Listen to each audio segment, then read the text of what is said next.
Do you remember The Biggest Loser? Netflix just dropped a documentary about that bonkers series, and it got me thinking. I once made a comedy about the dysfunctional world of extreme weight loss television shows, and it actually won me a Writers Guild Award. But here is the twist. I did not realize that I was going to go through my own cycle of extreme weight gain and extreme weight loss. With all the talk of The Biggest Loser documentary, I thought that I would revisit that project and look at what I got right and also what I could not have understood until I lived through it myself. If you thought the Ozempic debate culture was crazy, you did not live through The Biggest Loser. The early 2010s was a very weird time in television history. There was a lot of reality television on the air. Most of it was extremely toxic. And it wasn't just The Biggest Loser. There was The Biggest Loser, there was Extreme Weight Loss. There was a whole array of shows that had similar themes around that time. This new documentary on Netflix looks at The Biggest Loser and revisits some of the contestants, some of the trainers on the show, and some of the crazy stuff that they did on that show. A lot of people went on that show thinking that going on that show was going to solve all their problems, and then they came out of the show and had more problems, and it didn't really even solve the main problem because a lot of those contestants gained the weight back. I'm not going to get into all the secrets that were revealed in the documentary, but just to say that I had created this comedy pilot a little over 10 years ago that depicted all this. You can win this whole show. And I don't say that to every contestant, unless the network tells me to. You're a good person, Claire. I mean it. I am in your corner. Now squat so we can squeeze your ass into these Spanx. Now say after me, I am thin. I am thin. That sounded like a fat person to me. Say it again. I am thin. I am thin. And I'm gonna win. I'm gonna win, bitches. I'm gonna win, bitches. How did you get this far in the competition without being able to say the word bitches with some conviction? Bitches! I'm gonna win, bitches. Bitches! Bitches. Bitches! Bitches. It was about a suburban mom who returns home from a reality weight loss competition that she thinks has changed her life for all the better, and realizes not so much. There's a lot of dysfunction in her life, and she also faces all of these dysfunctional reactions from everyone around her.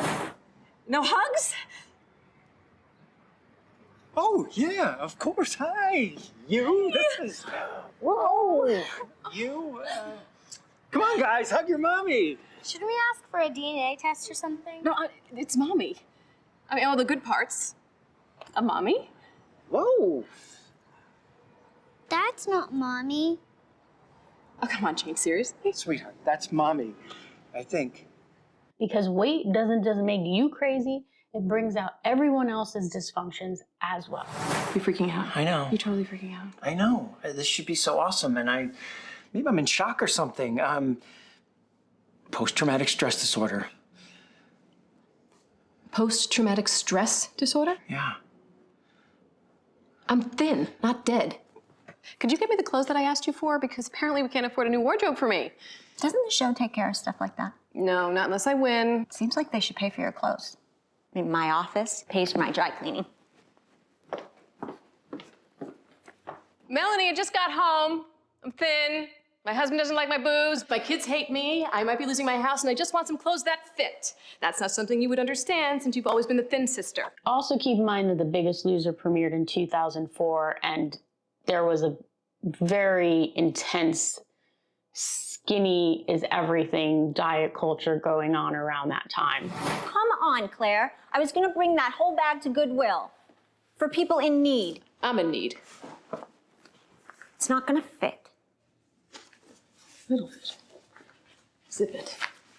All the way. Claire.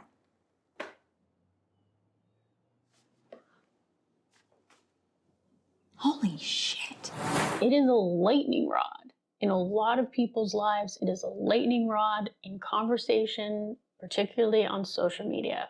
I've never seen a topic where, depending on your size, that people feel entitled to your private health information, whether you are larger or whether you are smaller. And particularly if you've had a change, if you've gone from one to the other. And it was an honor to take home the Writers Guild Award for Original New Media for that project. I also had a little bit of a Jennifer Lawrence moment because it was the last award, or one of the last awards of the evening, and I kept drinking.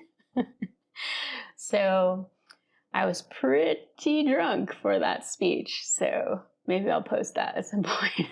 Cut to a couple years later, and I'm going through a very stressful period in my life, both personally and professionally, mostly personally, but also professionally. And I put on a lot of weight. Couldn't really figure out what was going on other than the fact that I was extremely stressed out. And when you are under a lot of stress, your body gets all out of whack. Your body produces, or overproduces, I should say, glucose and a whole bunch of other things. And your body just is trying to help get you through this stressful period. And so, in my case, I put on a lot of weight. And at a certain point, I was like, I need to correct this because there were some health issues that it was causing. So I went, I'll call it the mini Biggest Loser boot camp way in my basement at the time. And I was working out, 2 to 3 hours a day. I bought a Peloton and I was kind of like going crazy on the Peloton. Really changed my diet, and I was able to lose that weight and more in what's considered a short period of time.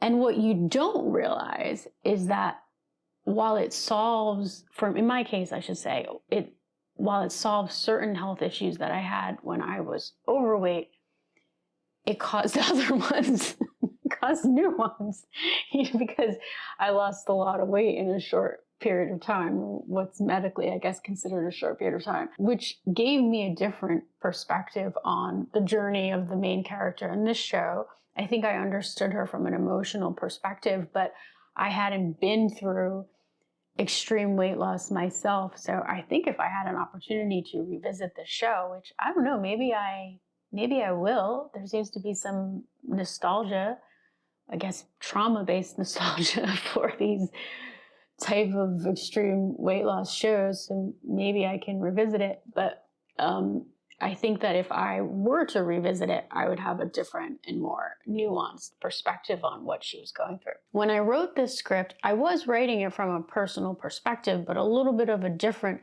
personal perspective than I would have now. I had not gone through extreme weight gain and extreme weight loss, but I did grow up in a family where fluctuations in weight was a big thing. We were a curvy family, we still are. And also I had a lot of friends and colleagues around me that were just doing a lot of crash diets. It wasn't just about the woman's journey with extreme weight loss. It was about how everyone around her spirals as well.